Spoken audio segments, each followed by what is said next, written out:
Dear student, welcome to Tech Study online portal everything for technical student. यदि आप किसी भी टेक्निकल एग्जाम या अपने सेमेस्टर एग्जाम की तैयारी कर रहे हैं तो आप हमारे चैनल को सब्सक्राइब कर लीजिए, जिससे कि आपकी तैयारी और अच्छे से हो सके। आज का जो वीडियो हमारा वह आईटीआई सेकेंड ईयर के बच्चों के लिए है, जिसमें आज हम लोग मैथ देखेंगे। मैथ का क्वेश्चन जो निमी पैटर्न पे आधारित क्वेश्चन बैंक है, उसमें 170 170 क्वेश्चन तक करा दिया गया था। आज हम लोग 170 के आगे क्वेश्चन को देखेंगे, जो कि पेपर की दृष्टि से बहुत ही इंपॉर्टेंट है। तो आइए देखा जाए। 171 क्वेश्चन देखिए क्या है। 170 तक हम लोग देख चुके थे। 171 है कि what is the tensile stress, what is the tensile stress, tensile stress. Question लिखते हैं, उसके बाद समझाएंगे इसका मतलब क्या है, क्या पूछ रहा है। What is the tensile stress if a square rod of, if a square rod of 10 mm side, 10 mm side is tested for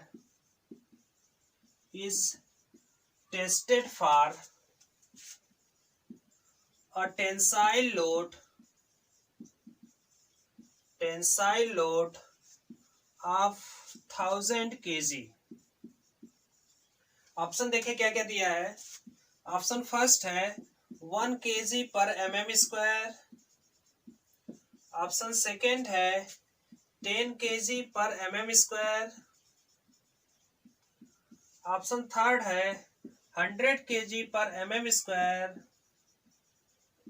और ऑप्शन फोर्थ है 1000 kg पर mm स्क्वायर, 1000 kg पर mm स्क्वायर। कुछ इस प्रकार से क्वेश्चन दिया है। तो देखिए, पहले क्वेश्चन का मतलब हम समझ लें, फिर हल कर लेंगे। क्वेश्चन कह रहा है कि what is the tensile stress. Stress क्या होता है? प्रतिबल होता है। स्ट्रेस का फार्मूला होता है फोर्स अपॉन एरिया, या कह सकते हैं कि फोर्स पर unit area is known as stress. कितने एरिया पर कितना फोर्स लग रहा है, दोनों का जो अनुपात होगा उसे हम कहेंगे stress. If a square rod of 10 mm side is tested for a tensile load of 1000 kg, तो यानी फोर्स जो हो गया वो 1000 kg हो गया। तो हमारे सवाल में देखिए क्या क्या दिया है। जो फोर्स हो गया कितना हो गया? 1000 kg। ठीक है। अब उसके बाद कह रहा है कि what is the tensile strength if square rod of, rod जो है, रॉड का साइज क्या है? देखिए कुछ स्क्वायर साइज का रॉड है। ठीक है, स्क्वायर साइज का रॉड है, और इसका जो टेंसाइल लोड है, इस पर जो लोड दिया जा रहा है वह 1000 kg का लोड दिया जा रहा है। और इसके बाद कह रहा है कि जो यह हमारा स्क्वायर है, वर्ग है, इसका जो साइड है वह 10 mm है। क्योंकि यह स्क्वायर है तो चारों साइड क्या होगा? बराबर होगा। वह 10 mm के बराबर होगा। तो एरिया जब निकालेंगे तो एरिया क्या होता है? वर्ग का जो एरिया होता है वो भुजा का वर्ग होता है। तो 10 गुणे 10 कर देंगे, क्या हो गया? 100 mm स्क्वायर। 100 mm स्क्वायर हो गया। तो देखिए हमारे पास लोड भी पता, फोर्स पता चल गया जो लोड का कार्य करेगा, और एरिया पता चल गया। तो यहाँ से स्ट्रेस अगर हम निकालना चाहें तो जो स्ट्रेस का फार्मूला बनेगा, स्ट्रेस इज इक्वल टू हो जाएगा फोर्स अपॉन एरिया। फोर्स आपका कितना है? 1000 kg, और एरिया कितना है? 100 mm स्क्वायर। तो इसको जब हल करेंगे तो वह आ जाएगा आपका 10 kg पर mm स्क्वायर, 10 kg पर mm स्क्वायर। तो अब हम ऑप्शन देख ले कि कौन सा ऑप्शन सही है। तो यहाँ पे देख सकते हैं, पहला 1 kg mm स्क्वायर, दूसरा है 10 kg mm square.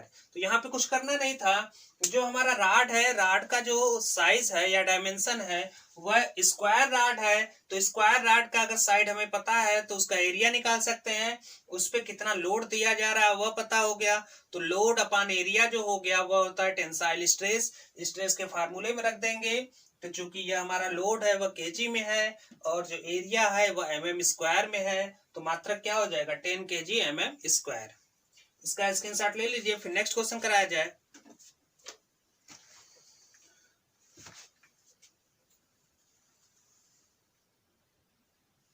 Next question देखें, क्वेश्चन नंबर 172। 172 क्या है? What is the tensile strain of a force of 3.2 kilo newton is applied to a bar of original length to 2800 mm, extend the bar by 0.5 mm। तो देखिए यहाँ पे strain पूछ रहा है, तो देखिए आपको बताया गया था कि स्ट्रेस क्या होता है, स्ट्रेन क्या होता है।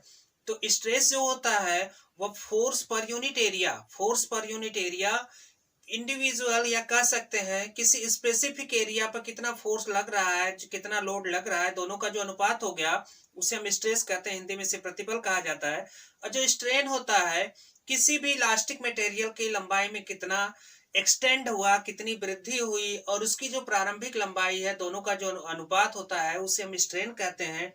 स्ट्रेन हमारा 3 प्रकार का होता है, स्ट्रेस भी 3 प्रकार का होता है। तो स्ट्रेन जो होता है, स्ट्रेन का जो फार्मूला होगा वो डेल्टा एल बाई एल होगा। डेल्टा एल क्या है, लंबाई में वृद्धि, और एल क्या है, प्रारंभिक लंबाई या इनिशियल लेंथ। तो यहाँ पे देखिए क्या क्या दिया है, इसको हमें स्ट्रेन निकालना है। तो स्ट्रेन हमें निकालना है तो स्ट्रेन बराबर वाट कर दें, ठीक है। और जो हमारा जो लंबाई दिया है कैपिटल एल कैपिटल एल क्या है, प्रारंभिक लंबाई जो पहले की है वह 2800 mm हो गया। और लंबाई में जो वृद्धि है डेल्टा एल कितना दिया है आपको, 0.5 mm या 0.5 mm दिया है। तो यहाँ पे अगर हमें स्ट्रेन निकालना है तो स्ट्रेन का जो फार्मूला होगा वह डायरेक्ट हम रख देंगे, स्ट्रेन इज इक्वल टू होता है delta L upon L. Strain is equal to होता है डेल्टा एल अपान एल। अब डेल्टा एल का मान हम रख दें तो वह हमारा है 0.5 और कैपिटल एल का मान है 2800। कैपिटल एल का मान है 2800। जब इसको हल करेंगे तो देखिए मान क्या आएगा, वह हो जाएगा 0.00017861 चूंकि इसका मात्रक नहीं है, स्ट्रेन का मात्रक नहीं होता। ध्यान रखिएगा कैलकुलेशन के समय थोड़ी आसानी हो जाएगी हमें कि स्ट्रेन का, हमें डायरेक्ट कभी कभी स्ट्रेन का मात्रक पूछ देता है कि विकृति का मात्रक क्या होता है। तो विकृति का कोई मात्रक नहीं होता, प्रतिबल का होता है। स्ट्रेस का मात्रक होता है और स्ट्रेन का मात्रक नहीं होता, विकृति का मात्रक नहीं होता, क्योंकि ऊपर भी लंबाई जो होगा वह mm में भी हो सकता है, मीटर में भी हो सकता है, सेंटीमीटर में भी हो सकता है, और नीचे भी लंबाई है तो ऊपर का मात्रक नीचे वाले मात्रक से कैंसिल हो जाएगा, दोनों क्या होगा, कट हो जाएगा, कैंसिल हो जाएगा। इस वजह से स्ट्रेन का मात्रक नहीं मिलता चाहे किसी भी प्रकार का स्ट्रेन हो। तो यहाँ पे जो आंसर सही होगा हमारा दिया 0.000178 अब हम ऑप्शन देख लें तो फर्स्ट ऑप्शन देखिए 0.001786 पहला ही ऑप्शन सही ऑप्शन है, दूसरा है 0.000167, तीसरा है 0.001867 और तीसरा लास्ट है 0.001968। तो यहाँ पे जो स्ट्रेन निकल के आया वह मान आ गया इसका 0.001786। इसका स्क्रीनशॉट ले लीजिए।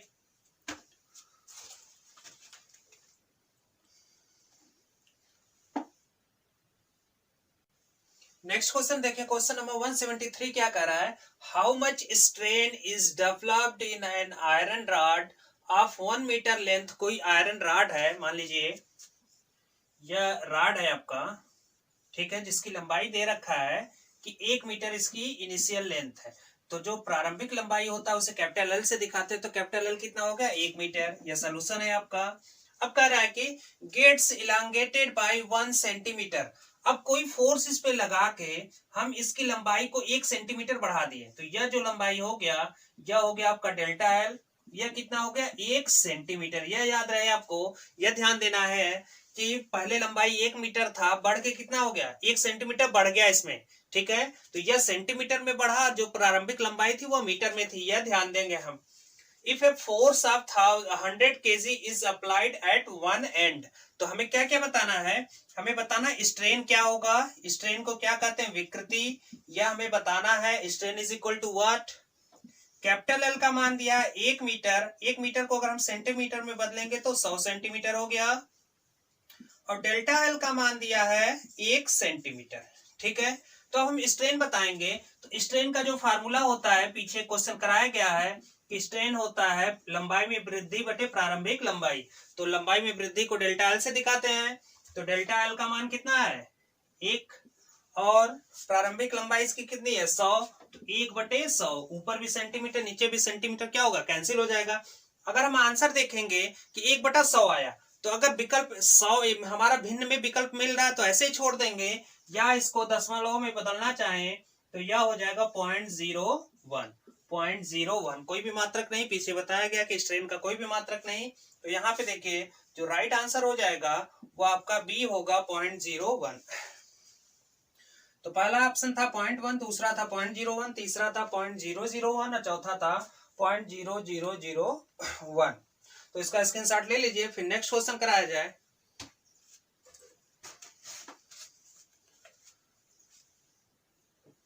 नेक्स्ट क्वेश्चन देखिए 174 174 नंबर क्या कह रहा है कि what is the Young's modulus if a wire of 2 metre long. एक वायर है जिसकी लंबाई है, तो सोल्यूशन देख लिया जाए। कैपिटल एल का मान है 2 मीटर, ठीक है। Cross section area, cross section area A is equal to कह रहा है कि 0.8 mm², मात्रक के साथ लिखेंगे। इस प्रकार के क्वेश्चन में कंफ्यूजन ये होता है कि हर वैल्यू दी रहती है, अगर उसका मात्रक सेम नहीं है तो उसको हम नोट करते जाए। बाद में जब गुणा भाग करेंगे तो हम देखेंगे कि ऑप्शन किसमें किसमें दिया। जैसे यहाँ पे आप देख सकते हैं केजी पर mm² में है, तो हम यह ध्यान देंगे कि जो अंश का मान है वह केजी में रहे और जो हर का मान है वह एमएम में रहे, क्योंकि अगर एमएम में नहीं होगा, सेंटीमीटर मान लीजिए सेंटीमीटर मीटर में है, तो बाद में हमें चेंज करने में थोड़ा सा टाइम टेकिंग होगा, समय लगेगा और उसमें गलती होने का चांस है। तो हर का मान एमएम में होना चाहिए और अंश का मान केजी में होना चाहिए। तो देखिए ए हो गया, क्रॉस सेक्शन दिया 0.8 mm²। In a cross section increases its length bye 1.6 millimetre. जो लंबाई में वृद्धि है उसको हम किस में दिखाते हैं, डेल्टा एल में दिखाते हैं। तो डेल्टा एल कितना है 1.6 mm millimetre on suspension of 8 kg weight from it. जो वेट इसमें दिया जा रहा है कितना है, 8 kg का वेट जब दिया जा रहा है तो उसकी लंबाई में इतनी वृद्धि हो गई। अगर उसका क्रॉस सेक्शन 0.8 mm² है और उसकी लंबाई L है, तो हमें क्या बताना है यहाँ पे, हमें बताना है कि यंग्स मॉडुलस, यंग्स मॉडुलस को y से प्रदर्शित करते हैं, तो y इज इक्वल टू क्या होगा हमें बताना है। तो देखिए तो y जो होता है वह हमारा फार्मूला होता है FL upon pi r square into delta L. FL upon pi r square into delta L. F क्या है, लोड या फोर्स, L क्या है प्रारंभिक लंबाई, पाई आर स्क्वायर क्या है cross section area, delta L क्या है लंबाई में वृद्धि। बस हम मान रखते हैं यहां पर। तो देखिए F का मान कितना दिया था 8, कैपिटल L का मान कितना दिया है, कैपिटल एल का मान यहाँ पे 2 दिया है, वह हमारा देखिए 2 या मीटर में है, ठीक है। और नीचे का मान हमारा मिलीमीटर स्क्वायर में है। तो इस 2 मीटर को हम मिलीमीटर में बदलेंगे तो 2 मीटर को मिलीमीटर में बदला जाएगा तो 1000 मिलीमीटर होगा। तो डायरेक्ट हम यहाँ पे क्या कर दें, यह हो जाएगा 2000। अब यह मान हमारा ऊपर देखिए मिलीमीटर में आ गया, ठीक है।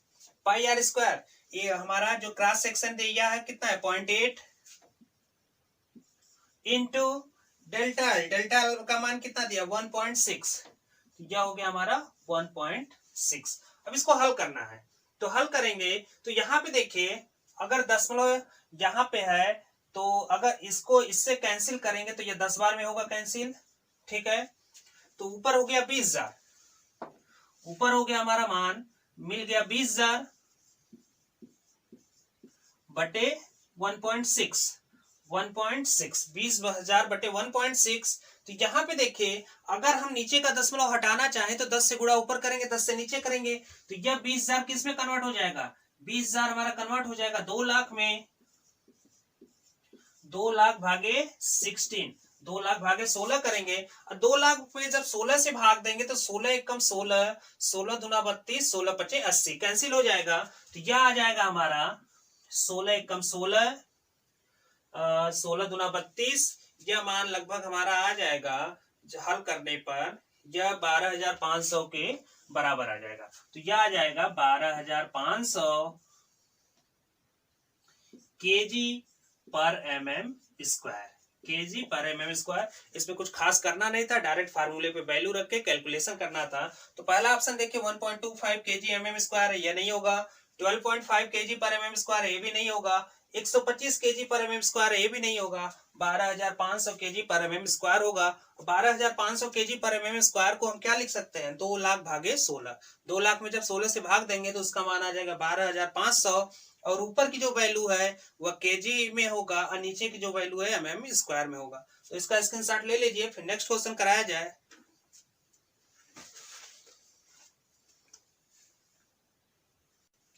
नेक्स्ट क्वेश्चन देखिए, क्वेश्चन नंबर 175, 175 नंबर क्या कह रहा है? कह रहा है कि what is the safe stress if the ultimate stress of a material is 35 kg पर mm स्क्वायर। तो सोल्यूशन देखें, अल्टीमेट स्ट्रेस का मान क्या है, जो जो वैल्यू दी गई है उसको क्या करेंगे, हम नोट करते जाएंगे और फिर देखेंगे फार्मूला क्या बन रहा है। तो अल्टीमेट स्ट्रेस का मान दिया 35 kg पर mm स्क्वायर, ठीक है। उसके बाद कह रहा है कि factor of safety, factor of safety का जो मान दिया है वो 5 है। Factor of safety is equal to 5। तो हमें बताना क्या है, अल्टीमेट स्ट्रेस,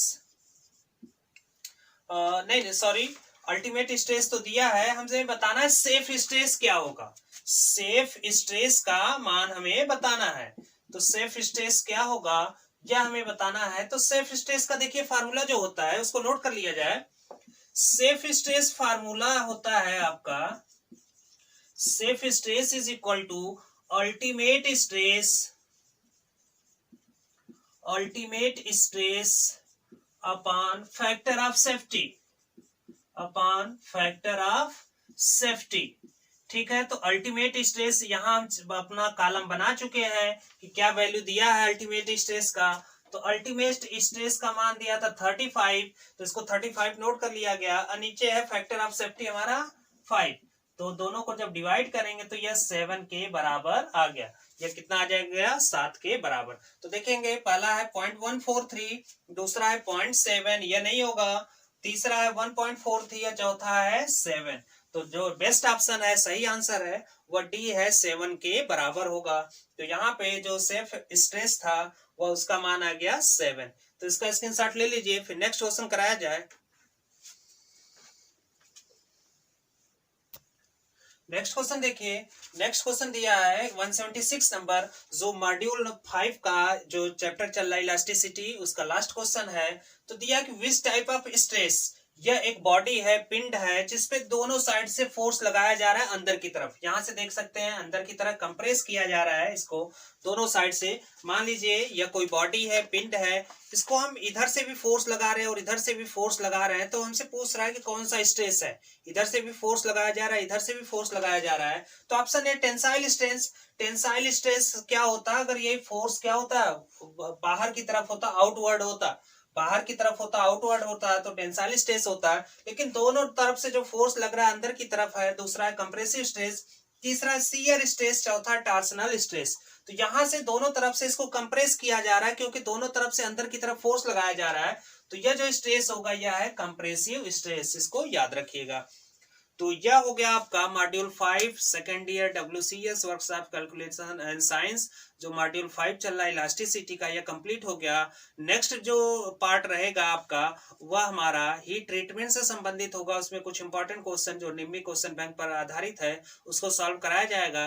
उम्मीद है कि वीडियो आपको पसंद आई होगी। वीडियो अगर आपको पसंद आई तो वीडियो को लाइक करें, चैनल को अभी तक आपने सब्सक्राइब नहीं किया तो सब्सक्राइब कर ले तथा बेल आइकन जरूर दबाएं, जिससे कि पेपर से संबंधित लेटेस्ट अपडेट और तैयारी का वीडियो आपको मिलता रहे।